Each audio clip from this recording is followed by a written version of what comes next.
Hi, Silvia. How are you? Hello, Carol. Carol? Carol Carol? and Silvia. Carol?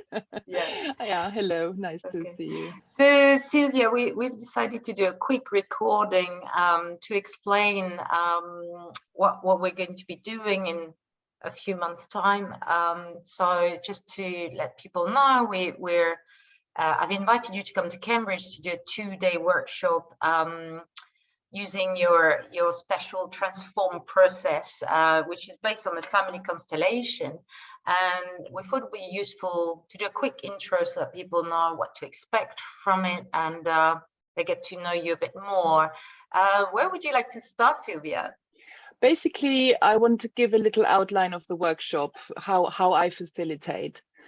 I can also give you a little bit about my background at one point if you like, but maybe you can also read that up on my website.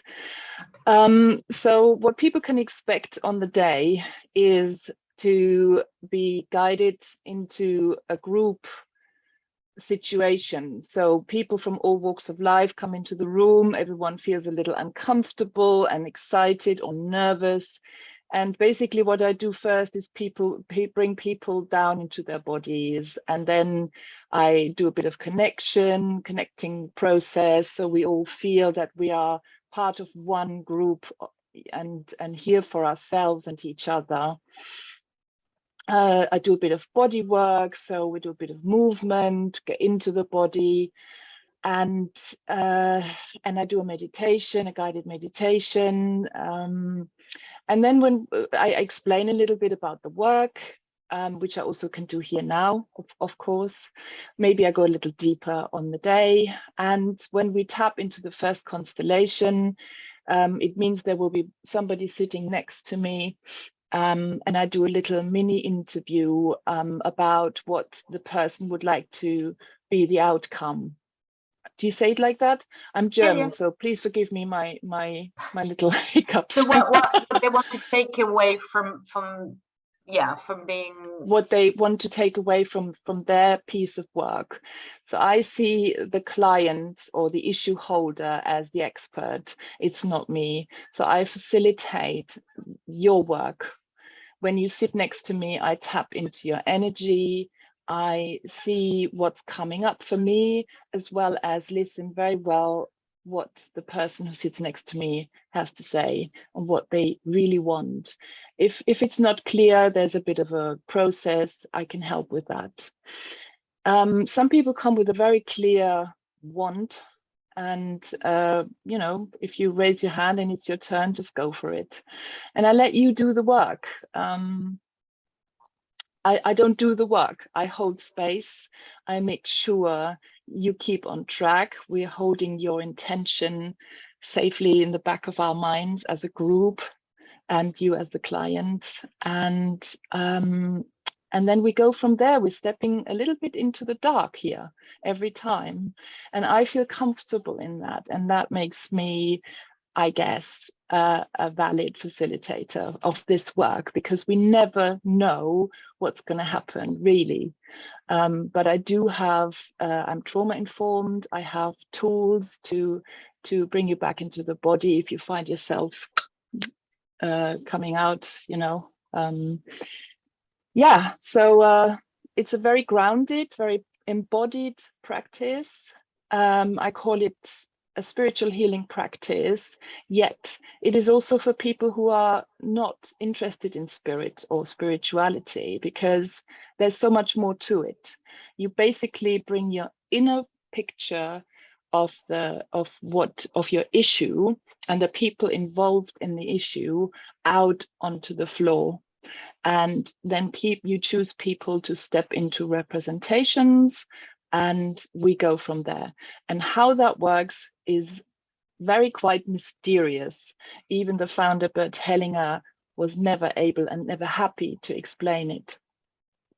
It's something we can do because on a very deep level, we're all connected, and we can step into each other's shoes, and we can resonate with representations like the sun, the moon, heat, or colors, we have a sense, we have an idea of what that is, and therefore we can, and that applies to people as well, even though we might not know them.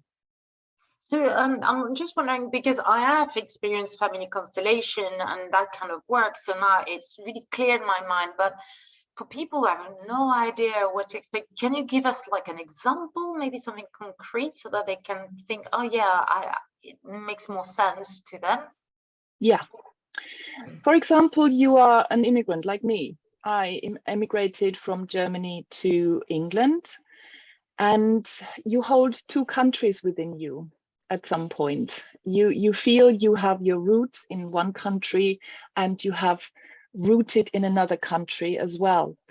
In a constellation, we can see how you are connected with the two countries. For example, if you feel, for example, you might not be quite sure where you belong. Belonging is a big thing in life. We want to belong. We want to feel supported, and be part of something and somewhere. So I had a client who was not quite rooted in another country, and seeing how they felt during the process very supported by their mother country, and then also supported in their new country. That was a huge revelation for them. They didn't know they had that support behind them. Yeah, so you can explore things like that, for example, but you can also explore illness and health. If you have a constant migraines, for example, you can place yourself, so find a representative to represent yourself. So that person will represent you, and then you place somebody for the symptom, the migraine. And then we see what evolves from that picture. So basically, you have an opportunity to feel into your relationship with your symptom. Does that make sense? Yeah, yeah. Okay, so these are very concrete examples, and then, as we both know, something happens and it's quite magical. We don't really know. Like when I was representing someone, all of a sudden I had this headache that came really bad on the left-hand side, and then the facilitator asked the person about the birth, and then they say, oh yeah, it was a terrible birth. I was they used forceps, and my left side of my head was pulled, and it was really, really strange. And when I stopped representing the person, the headache just vanished. So I had this vivid experience of this headache, and I couldn't explain it. And then it all made sense in the moment. So there's some weird stuff happening, right? So it is nothing but weird, really. You step into the representation of somebody or something, and you completely embody it. If you are really collected and let your mind not take over, if you trust in the process, which I'm helping people to do, you get information from the source of this, let's say, soul. And yeah, you get bodily symptoms that will vanish after your representation, indeed. Yeah, you also get thoughts, you get feelings, emotions like aggression or panic, or I'm saying that, but panic doesn't often happen. But when it happens, of course, we can sort of dim it down. So you don't need to be worried that you experience unacceptable things in this workshop, because this is where I come in as a facilitator. I'm always attempting to keep the space really safe and make sure that nothing is too much. Okay, yeah, because people well, I'm going to mention now, there's a Netflix series that's showing at the moment, which is called Another Self, where these three Turkish ladies are doing the work through what they call it, the expansion, they call it, or rework. Yeah. And what was I going to say is like, yeah, I can't remember what I was going to say, but you can see exactly what happens in the space. What do you have to say about this series, actually, Silvia? I really liked it. I think it's a beautiful representation of one person's way of working with this approach. Yeah, you can call it expansion. I like it actually, because what you do expand. You expand your mind, you expand your consciousness. You allow information to come into your being that you would normally not have access to. And we all know from meditation, from focusing, that we do get information from a deeper sort of source when we become very, very still. So this is a meditative practice. It is definitely a spiritual practice, and that's what this series is pointing out very nicely, beautifully, in fact. I suggest to watch it in original sound and read the subtitles, though. Not the American version. Okay. So, and also because it's group work, I'm wondering, some people might say, oh, but how does it work? Because if somebody's doing their constellation, what is it for me? Like, I'm just helping there, but what is it for me? So can you explain how that works for the other person as well? Yeah, two aspects. First of all, have you ever felt you supported someone in their growth? And have you felt the sort of the sense of, oh my God, it was just beautiful witnessing someone's coming out of their growth process. It's just beautiful. Somebody looks transformed, and it's beautiful to experience that, and it's a gift. That's the first aspect. The second and much better aspect of it is that we are healing together. So everyone in the space will experience healing, even though they might only step in for representations for other people's processes, because you tap into something that connects us all. You know, we are islands, but just imagine below the water level, islands become one on one level. Yeah, so we tap into that, we go into that place of soul work very, very deep, and therefore it benefits everyone in the room, and everyone feels it as well. So what would you say to somebody who's on the fence, like, oh, shall I attend or not? It might be a bit too much for me. What do you want to say to these people who are not sure if it's for them or not? I would say give it a go. There's nothing to lose, only to gain, even if it is not for you at the end of the day. You know, you have had another connect experience. With people. You can connect, exactly. You do make deep connections, because the healing process goes very deep on the day, which means you connect on a deeper level with people. Friendships are created, connections are created. You witness other people's healing, which is in itself so rewarding. You can stay on the outside all the time if you choose to. You can dim it down whenever you need to. I'm here and present all day, or both of the days, to really facilitate a safe space in which we stay in the window of tolerance for everyone within this. Yeah, so we don't go low, we don't go up these boundaries. So yeah, I know what you mean by window of tolerance. Do you want to explain to people who might not know what that is? Yeah, so the window of tolerance is that space in which you feel comfortable to do healing work. If you go to the bottom line of that, you may sort of feel like you're dropping into nowhere or into depression. If you come to the top level, it might feel very edgy, and you might want to disassociate. I hold you within that. That's very important, that you feel comfortable. You want to go to either edge, but I will keep you within that. And if you are ready, and if you want to experience that transformation that happens beyond those limits, I will be there to hold that safely, and the group will be there as well. Okay, so it's quite a safe space. It is a very safe space. Yeah. Okay. Okay, and some people might think, oh my God, 2 days, I can't give my 2 days for my whole weekend. What would you say to people? Because they might think it's a bit too much for them, 2 days. Why 2 days? What do you think? 2 days is even better than 1 day. 1 day is amazing. You will know that when you've ended the day, and you will actually want another day at the end of the day. It's only, I think we've scheduled 5 or 6 hours with a big break in between. There will be breaks in between as well. There's a lot of it's for you time. It's you time, basically. Why not take a whole weekend for you and your health and your, reconnecting with yourself, because everyone will during this time.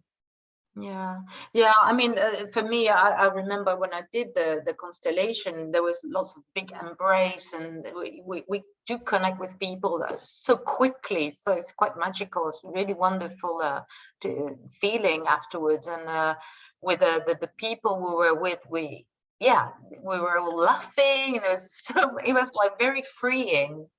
Yeah, I wanted to say that actually. Thanks for bringing that up, because it's not only deep and dark, it's very light and fun as well. There will be a lot of laughter even during the process. So funny enough, there's always ancestors turning up that make everyone laugh.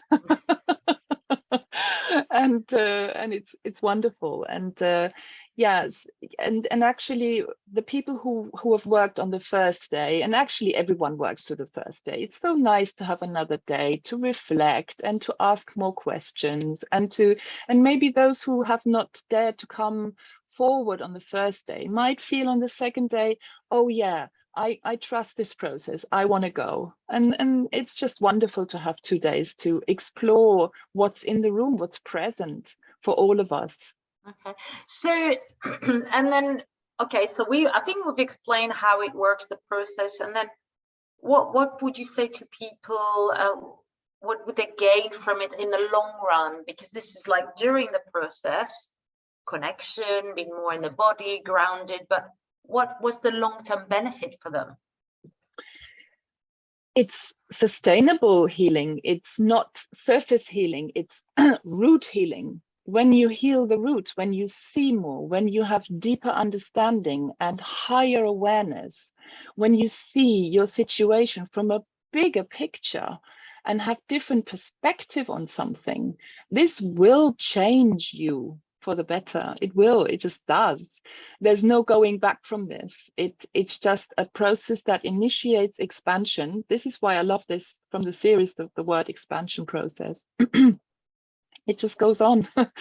You do a piece of work, and sometimes people never come back. They really they got it. That particular issue has been sorted, and there's no need to come back.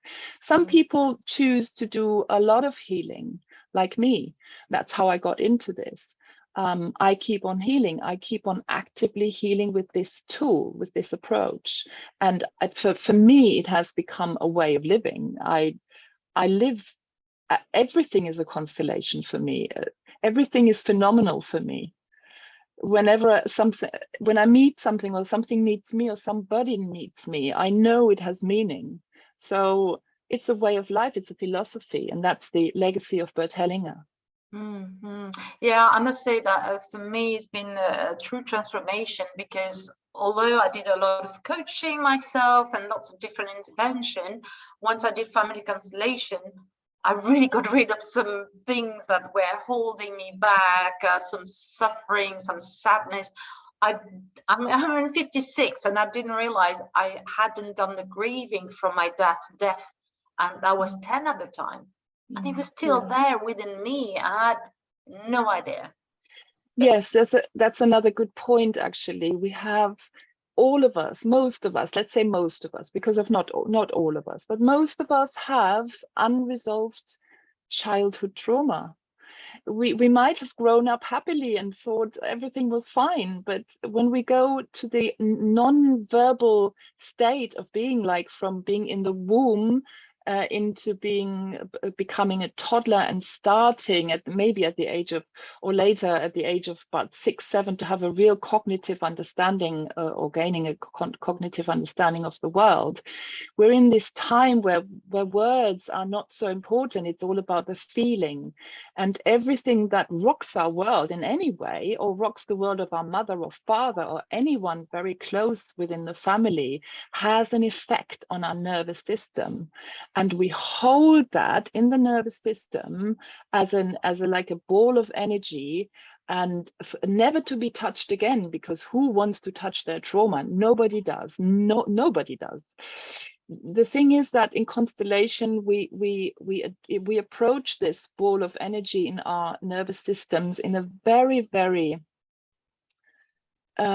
slow, manageable way.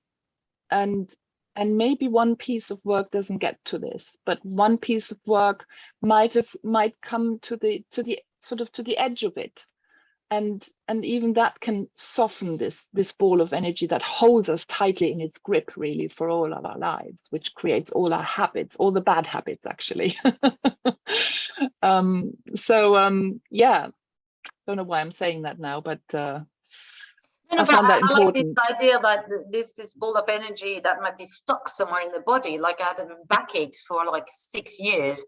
My back was really, and I did a constellation all about, I want to get rid of this backache, and somehow now I'm free from this backache. And it was really, really creating me lots of pains and sleepless nights and really wearing me down.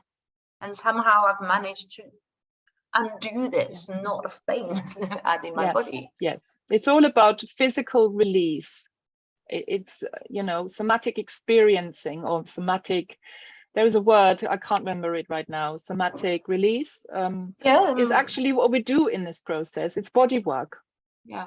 And so we probably don't want to hold people for too long, but I think, how do you explain, because we're all in our head, aren't we, these days? So how do we explain that the body, some people might not understand when we talk about body work, and so how would you summarize this, that people are so much in their head that's polluting everything, isn't it? I don't know how to explain that. How would you explain I think you've just explained it beautifully. We are in our heads. We're trying to think our way through the world. We're trying to survive every day, earn our living, and we're trying to manage everything through with our brain, with our capacity to think. And that's not bad. It's just more of a survival thing. Trusting the body means trusting in your feelings, in your emotions, things that you feel inside your heart, your joints, you know, anything you feel. And it can be a guide. It's actually the best guide I've had in my life. If it doesn't feel good, it's not right. And then for some people, or can't make sense of this body work, what could you say to them? Like it's like, what, I'm completely disconnected from my body, I don't understand this, I'm not good for this work. What could you say to them? I could say to them, it's a very helpful thing to learn to connect with the body, because the body holds all the very important wisdom and the memories. And just imagine, you know, a baby suckling on mummy's breast, just that sensation that is embodied.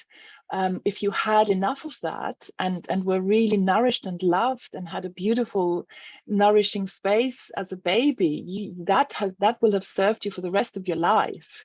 You will most certainly not become a smoker. You know, if you smoke, just feel into what is actually the sensation you're looking for when you smoke, for example. So it is all in the body.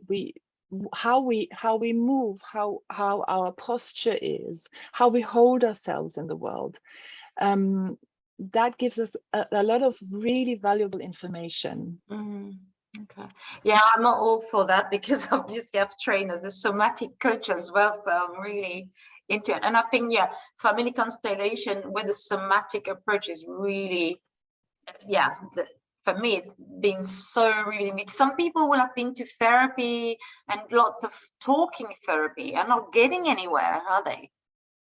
That's right. Talking doesn't get you anywhere. I mean, unless you integrate the body in the talking, unless you come to a point where you feel something and the therapist can hold you there, which is how I work. I always stop people from the blah blah. I'm not so interested in the stories, although they're really they are interesting. They have their place in the world, but we lose ourselves in the stories and forget about, oh, what's actually going on within me, and to stop and hold there. And it's difficult, and that's why having somebody to hold you in that process is really important and helpful. The final thing I was thinking, it feels quite vulnerable to open up in front of other people. So what could you say then to people who feel like, well, I can't do that, opening up in front of people I don't even know?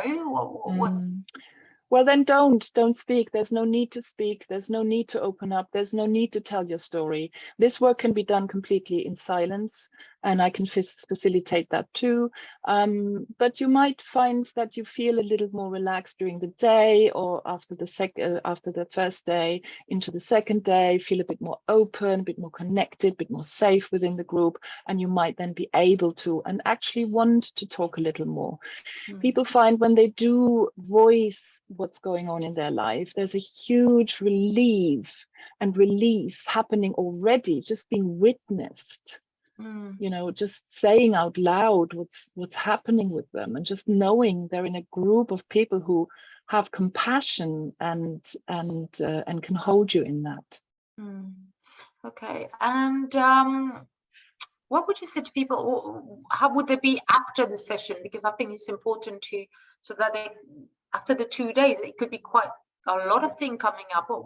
How should they be afterwards? Sorry. I will tell people not to sort of talk about this for a while, so that the waters can settle. And then once you feel ready, you can talk about this again, and I will be continuously available. If something comes up from the session that needs to be reflected on, I'll be available. Very happy to facilitate that. Yeah. And because people might feel a bit like, oh, afterwards, I feel lonely, or I need a bit of support there. So there is support. It can absolutely happen that one might feel really super tired. Best is not to plan anything in the evenings after a workshop. Best is to have really time to come down, to relax, and to let it all settle. Yeah, and I'm sure you will explain all that during the process. Sure. We can. Yeah. So okay, so I think we've covered quite a bit of ground there. Is what should we say to people, that they can reach you on your email, or what? We give some information in the comment about you. Please feel free to email me. And my website, you can also reach me through my website, silviasiret.com. That's SILVIA, not SYLV. Yeah, I would put more information in the comments. That would be helpful. Yeah, of course, you can ask any question you like. Okay. Yeah, so they can go ahead and also look on Eventbrite for more information on the day. And I'm really excited to do this work with you, Silvia. Me too. I'm really grateful that you've invited me. Thank you so much. Okay, so we'll be seeing each other end of October. Yeah, very soon. Great. I look forward to it. Thank you. So stop the recording. Bye.